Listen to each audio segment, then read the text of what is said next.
Ever wondered what could possibly make a chess player lose their cool? After all, it's just a game of kings and pawns, right?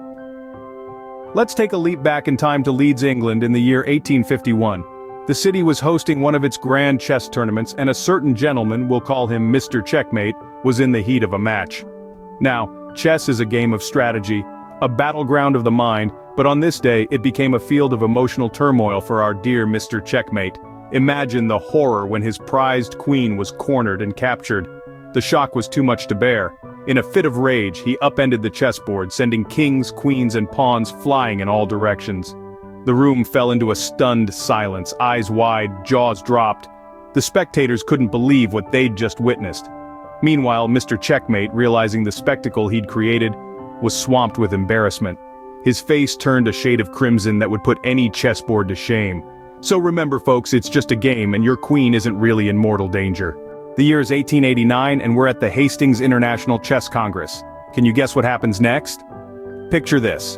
A chess player will lovingly dub as Time Master. Now, Time Master, he's a stickler for the rules, a real clock watcher. His opponent on the other hand is a bit of a slow player, and as the seconds tick away, Time Master grows increasingly agitated. Suddenly Time Master reaches into his bag and out comes a hammer. Yes, you heard that right, a hammer at a chess tournament. With one swift motion, he brings down the hammer on the chess clock, shattering it into 1,000 pieces. The crowd gasps. His opponent's jaw drops. It's a scene straight out of a comedy sketch, only it's real. You could hear a pin drop in the room.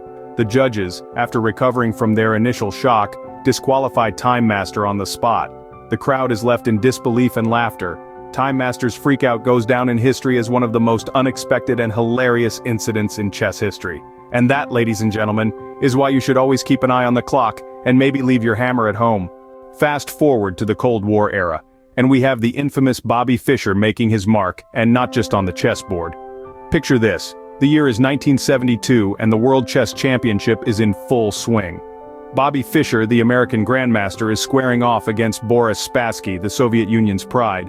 But this isn't just any old match. Oh no, Bobby Fischer had a few, shall we say, peculiar demands. Now we all know that chess is a game of strategy, but Fischer took this to a whole new level.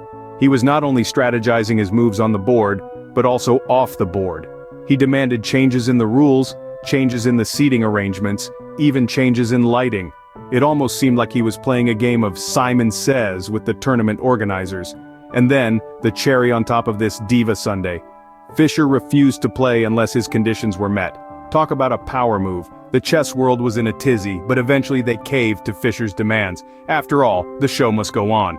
So, the next time you think chess is all calm and composed, just remember Bobby Fischer's diva moments.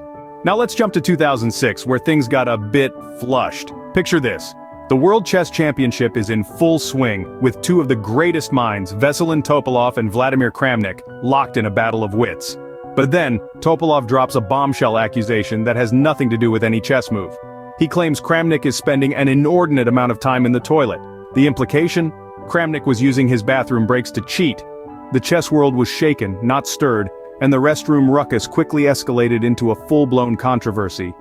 The tension was palpable, as thick as a London fog on a chilly November evening.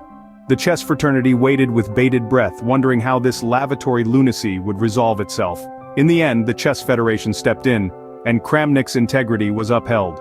No evidence of toilet trickery was found. The incident, though, left a mark on the championship that year. Oh, the drama, the suspense, the porcelain intrigue. And that's how a trip to the toilet became one of the most talked about incidents in chess history.